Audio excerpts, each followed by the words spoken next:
Here's an awesome book. Thanks again to Mary and Josie who loaned this to us.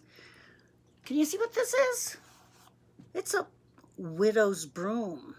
They don't say witch's broom, but there's witches in here. The widow's broom.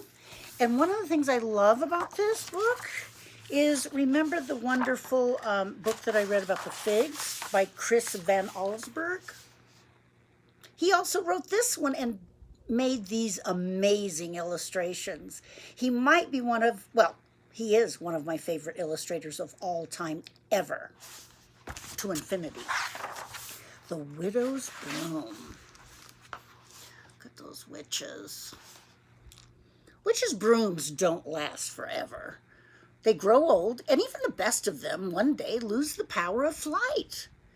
Fortunately, this does not happen in an instant. A witch can feel the strength slowly leaving her broom. The sudden bursts of energy that once carried her quickly into the sky become weak. Longer and longer running starts are needed for takeoff. Speedy brooms that, in their youth, outraced hawks are passed by slow flying geese. When these things happen, a witch knows it's time to put her old broom aside and have a new one made. On very rare occasions, however, a broom can lose its power without warning and fall with its passenger to the earth below, which is just what happened one cold autumn night many years ago. No warning. And here's a picture of it happening. Boom, boom, bagoom, to the ground.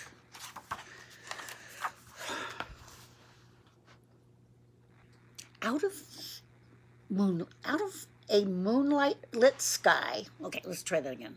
Out of a moonlit sky, a dark cloaked figure came spinning to the ground. The witch, along with her tired broom, landed beside a small white farmhouse, the home of a lonely widow named Minna Shaw. At daybreak, Widow Shaw discovered the witch lying in her vegetable garden. She was bruised and bloody and couldn't stand up on her own. In spite of her fear, and because she was a kind woman, Minna Shaw helped the witch inside and put her to bed. The witch asked Minna Shaw to draw the curtains, then wrapped herself tightly in her black cape and fell soundly asleep. She lay there perfectly still all day and all evening. When she finally awoke at midnight, her wounds had completely healed.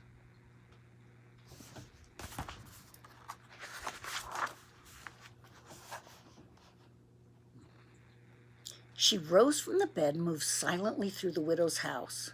Minna Shaw was asleep in a chair by the fireplace where embers of a dying fire glowed on the hearth.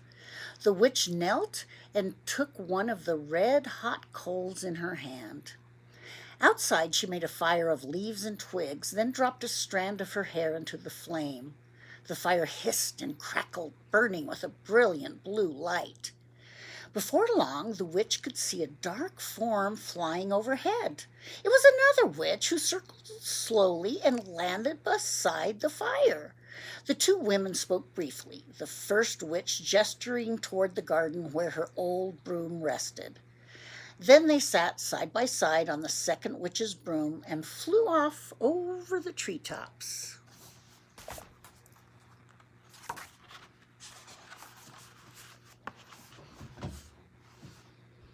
When Minna Shaw woke up she wasn't surprised to find her guest had gone, which, as she knew, had unusual powers. It didn't surprise her either when she saw the old broom had been left behind.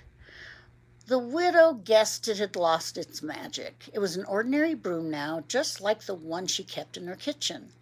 She began using it around the house and found that it was no better or worse than the broom she'd used before.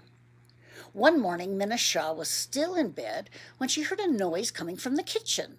She peeked in and saw something that made her heart jump. There was the broom! It was sweeping the floor all by itself. It stopped for a moment and turned to the widow, then went back to work.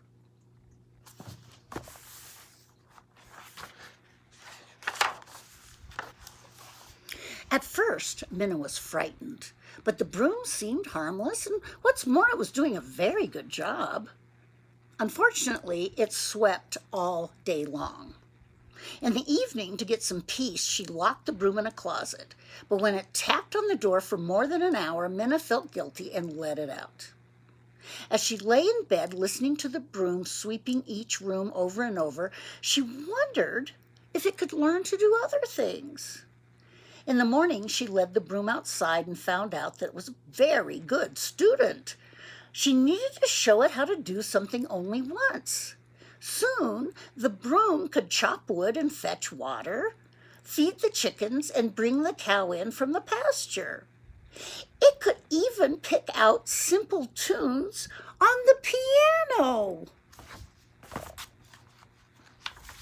I want that broom. Oh, goodness. Not a week passed before the widow's neighbors, the Spivies, found out about the broom. Their farm was just down the road, the only other place around. It was one of the 8 Spivey children who saw the broom first.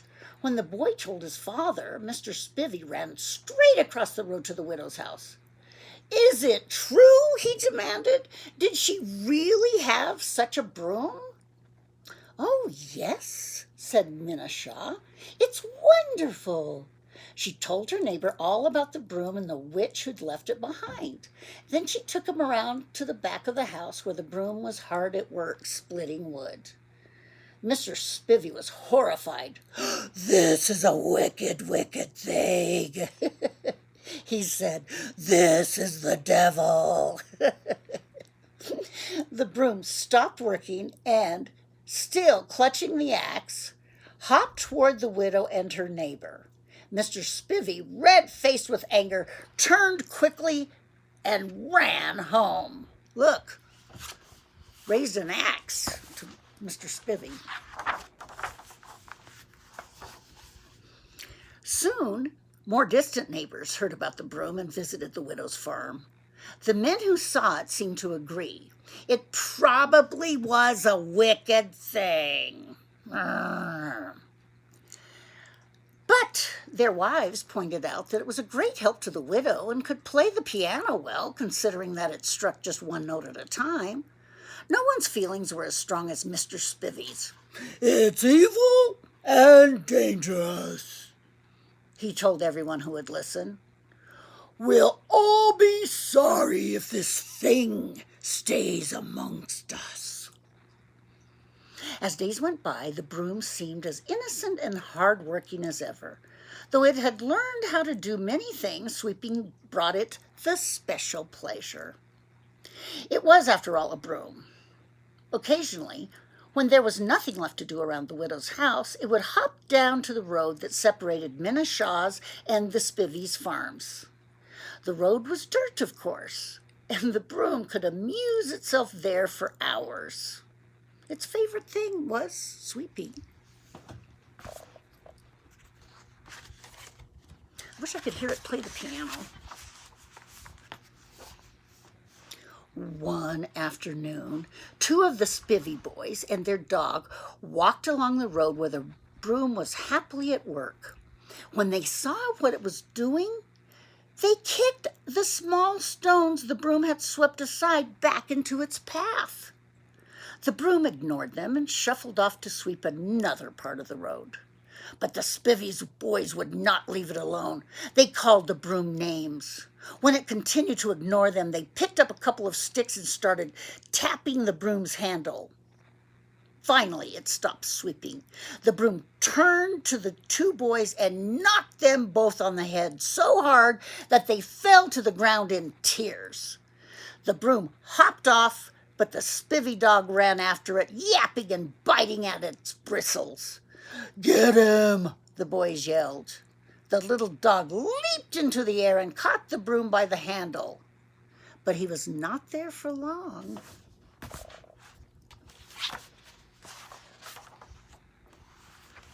Look what happened. He leapt up and got thrown. like a great big golf ball in the sky.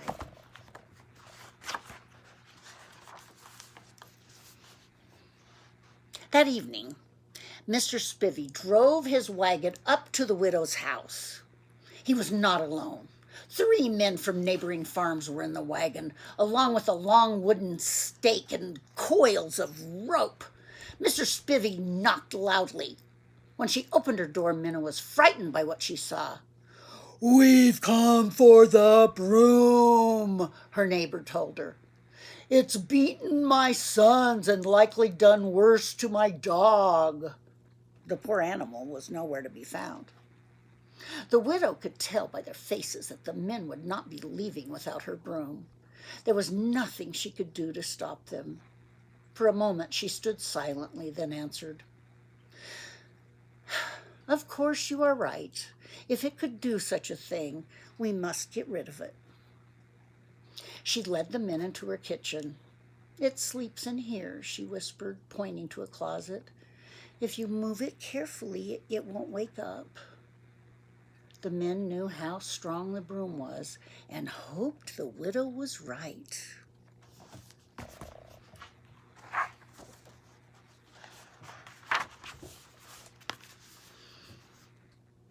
They opened the closet door, revealing the slumbering broom. One of the farmers took it out and gently held it against the stake while the others wrapped it in yards of rope. They carried the broom outside, drove the stake into the ground, and gathered the straw around it. Mr. Spivey lit the fire. In no time, flames turned the broom to ashes. Life soon returned to normal around the widow's farm. The Spiveys even found their dog, healthy but hungry, caught in the branches of a tall spruce tree. Then one morning, Minna Shaw called on her neighbors with frightening news. She had seen the ghost of the broom. It was as white as snow and moved through the woods at night carrying an axe. Mr. Spivey did not believe her. But that night, under a full moon, he watched from a window as the broom's white ghost came out of the woods and slowly circled his house. The next night it returned, circling even closer, and the night after it came again, tapping the axe lightly on the Spivey's door.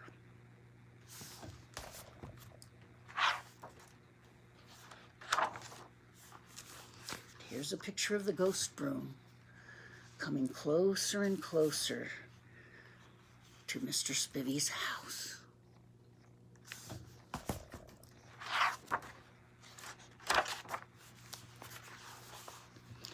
The next morning, Mr. and Mrs.